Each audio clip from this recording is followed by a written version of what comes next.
नमस्कार दोस्तों, मेरा नाम है रितेश और मेरे चैनल पे आपका स्वागत है।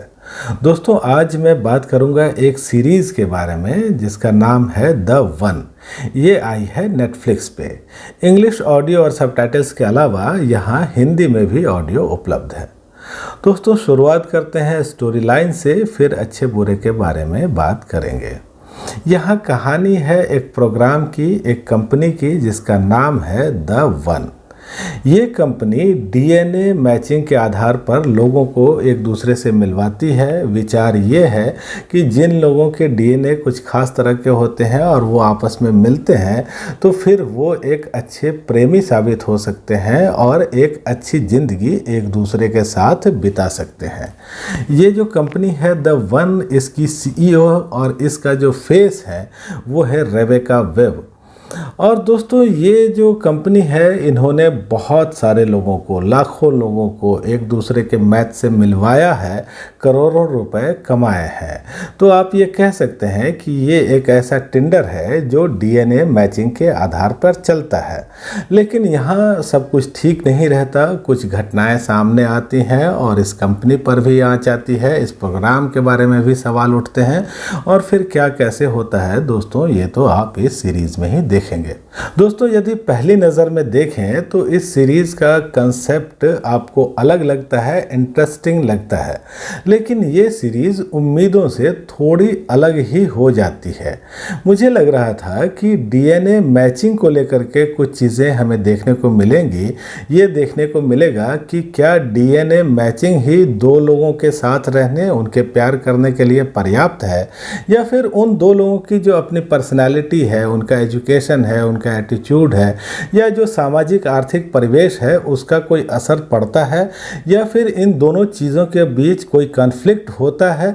ऐसी कोई कहानी हमें देखने को मिलेगी, लेकिन ऐसा कुछ होता नहीं है। डीएनए मैचिंग जो है यहाँ एक रेफरेंस के तौर पे ही रखा गया है और ये कहानी एक क्राइम और इन्वेस्टिगेशन के इर्द गिर्द चलने लगती है। जब ये कंपनी स्थापित हुई थी दी वन, तब वहाँ एक क्राइम हुआ था और बाद में ये क्राइम खुल करके सामने आ जाता है। इस कंपनी पर आंच आ जाती है और रेबेका भी जांच के दायरे में आ जाती है। और दोस्तों, यहाँ से जो कहानी है एक सिंपल कहानी बन जाती है, क्योंकि एक क्राइम के इन्वेस्टिगेशन के इर्द गिर्द ही चलती है। तो एक किसी कंपनी का करप्शन या क्राइम के आधार पर कंपनी का गठन, ये ऐसी कोई चीज़ नहीं जो हमने पहले कभी देखी नहीं थी। और दोस्तों, ये जो क्राइम दिखाया गया है इसमें भी कुछ चीज़ें ऐसी हैं जो बहुत ही कमज़ोर और हल्की हैं। जब आप देखेंगे तो समझ जाएंगे, इस समय मैं कह नहीं सकता। और दोस्तों, इस सीरीज़ का जो एग्जीक्यूशन है वो भी कोई बहुत जानदार नहीं है। बीच बीच में काफ़ी स्लो ये पड़ जाती है। देखिए, यहाँ जो मुख्य किरदार है वो है रेबेका का। रेबेका जो है वो रफ़ है, रूथलेस है, बहुत ज़्यादा एम्बिशियस है, लेकिन कहीं कहीं ये किरदार थोड़ा सा कमज़ोर भी पड़ जाता है और इसका दूसरा पहलू भी हमें देखने को मिलता है। इसके अलावा जो दूसरे किरदार हैं उनमें भी कोई ऐसी जान नहीं है। अभिनय के हिसाब से देखें तो रेबेका की भूमिका यहाँ निभाई है हाना वारे ने। कुछ जगहों पर वो आपको ज़रूर ही इम्प्रेस करती हैं, लेकिन जो दूसरे और कलाकार हैं वो भी साधारण ही हैं। ऐसा कुछ नहीं जो देख करके आप वाह वाह कर उठे। और दोस्तों, तकनीकी तौर पे भी ये सीरीज़ ठीक ठाक ही कही जाएगी।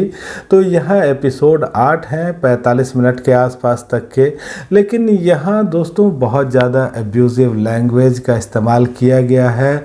सेक्स और न्यूडिटी के भी दृश्य हैं, तो बच्चों और परिवार के साथ तो नहीं देखें तो ठीक रहेगा।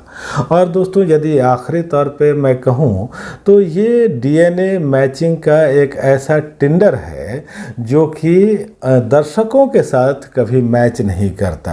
आपको देख करके बहुत अच्छी फीलिंग नहीं आती है। और ये जो सीरीज़ है इसे एवरेज मानते हुए मैं इसे 5 में से 2.5 अंक ही देना पसंद करूँगा। तो दोस्तों, द वन के बारे में आज इतनी ही बात। आप मेरे वीडियोस को देखिए, लाइक कमेंट शेयर करिए। पहली बार आए हैं मेरे चैनल पे तो सब्सक्राइब जरूर करिएगा। धन्यवाद।